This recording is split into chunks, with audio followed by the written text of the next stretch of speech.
Well, today I'm going to be mowing a food plot, and in this food plot, this is generally an annual food plot that I plant, but I do have a bunch of clover in here. Mostly red, but there is also some white in here as well, so both families of clover. And a lot of people, you know, argue back and forth whether or not you should mow clover and such. I do have some winter rye that's carryover from last year in this plot as well, and there are some grasses in here that I did not plant, and I did just see a thistle.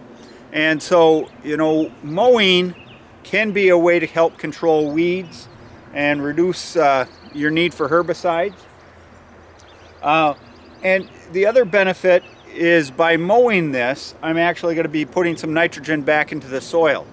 Now, this time of year, that really doesn't benefit me in my fall food plot, because with this being sandy soil, this soil can only handle so much nitrogen. But I'll do it again closer to when I'm going to actually plant the fall food plot. A lot of people think, with clover, that you don't have to add nitrogen when you're putting in your food plots and stuff. And that's true if it's inoculated and that's all you have in there is the clover, because again, it can fix it due to the bacteria on the nodules. And that's where the inoculation comes in, but it can fix it, meaning it can take nitrogen out of the air and give it to the plant, but it doesn't share that nitrogen with other plants. So how do you get that nitrogen credit or back? Well, you have to, either mow it or bring in animals to graze on it, and then hopefully they're, using the field to relieve themselves in the process, and then you can get some nitrogen. But as far as mowing a clover plot, if you're going to mow it, I prefer to do it on cooler days and, to stress it out less, and also some cooler days after the mowing and with some rain somewhere either prior to or hopefully some prior to and right after. And then the other thing you can do is maybe give it a little boost with adding some fertilizer. If you're putting fertilizer on your food plots like a 0060 or a potash, that would benefit that, and it wouldn't benefit the grass as such. But, ideally, if you are going to mow a food plot or a clover plot and stuff to try to control weeds, you'd want to mow it before the weeds have produced seeds, because otherwise, you're behind the game on that, and you're going to end up with potentially more and more weeds. But the other thing is this, if you're going to mow a plot and such, you can see some of it's been mowed and some of it hasn't, because I mowed part of it before, and now I'm going to mow the rest of it today. And that's kind of the idea of never leaving, the kitchen table empty when it comes to food. And so by, doing multiple cuttings instead of all your food plots are gone at once, you can reduce a little bit of the stress for the deer and keep them on a pattern. Now this time of year, there's food everywhere, so that's really not that big a deal. But I left this mostly because I want to show you some of the clover in here. The other thing you have to be careful, it is mid-June, so there could be fawns, and this is a pretty small one, and one thing you could do is walk it ahead of time or drive really slow. But I don't want to run over a fawn that's trying to hide in this, and I don't want to take away cover, but I've got all kinds of fawning cover in this area, so that I don't see as a downfall of what I'm doing here today. But I'm going to get it mowed, and I'm probably going to mow it one more time before I actually plant my fall food plot in here. And this clover is going to bounce back. It's going to provide, some high protein during the summer. And again, that's really not my goal. My goal is just to, keep something growing in a food plot all the time. And whether or not it's beneficial to the deer, that's great if it is. But I'm trying to improve this soil.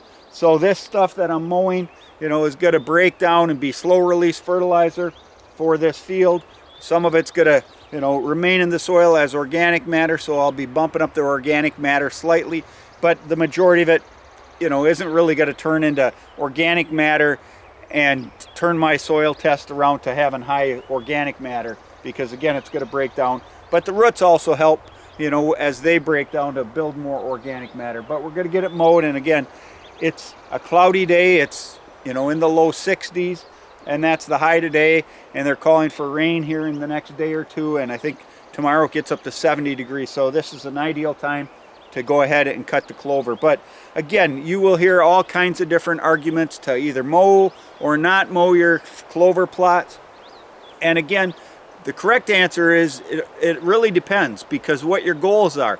And again, you know, I'm mowing it because it fits my goals, but if I'm trying to get maximum tonnage out of a food plot by cutting it down, now there's less plant, and I surely wouldn't want to mow it, you know, right as deer season is starting and things like that, and reduce the amount of forage that I have if I have, you know, a smaller food plot or a high deer population. You know, that is going to cause, you know, the mowing to take away from the animals and, you know, not get me through my whole deer season. And actually, you know, my goal isn't just to get through the deer season, it's to get the deer into winter in a healthy manner. But we're going to get this mowed today, and hopefully a lot of this clover will bounce back, and maybe, you know, some of the grasses will go away in that thistle. I just saw one, but I'm sure there's more than one in here. You know, if you can catch them before they, you know, start setting seeds, that's beneficial as well. But we're going to get after it, and just using the four-wheeler and my pull-behind mower today.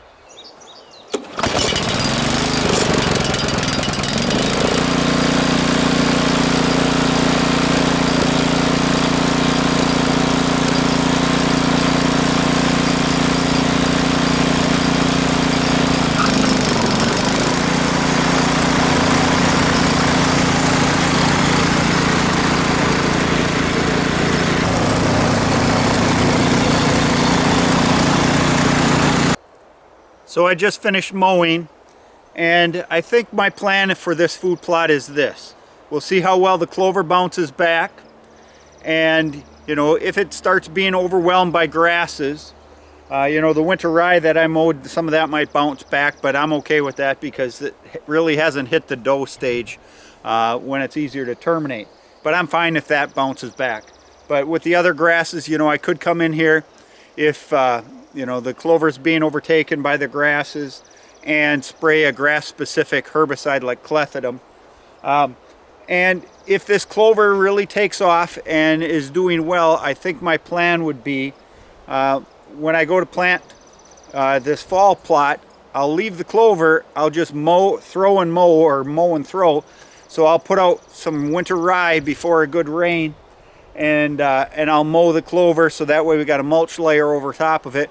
And again, by doing that, you know, I'm not going to quite get, you know, the tonnage that I would have from the clover, but I'm going to have the cold tolerant winter rye in here, so now you got a little more biodiversity. And again, the winter rye would benefit from, as that clover, the leaf materials, plant tissue starts breaking down, putting some nitrogen in there so I could reduce my fertilizer cost. And again, it can act as a slow release fertilizer. So we'll see. But again, if you are going to mow, you should have a reason for it, and you should give it some thought. And you know, there's a lot of different ideas when it comes to this stuff, and sometimes just experimenting and seeing what works best for you in your situation might be worth considering. So hope your food plotting goes well this year, and I hope your deer season does as well. Thanks.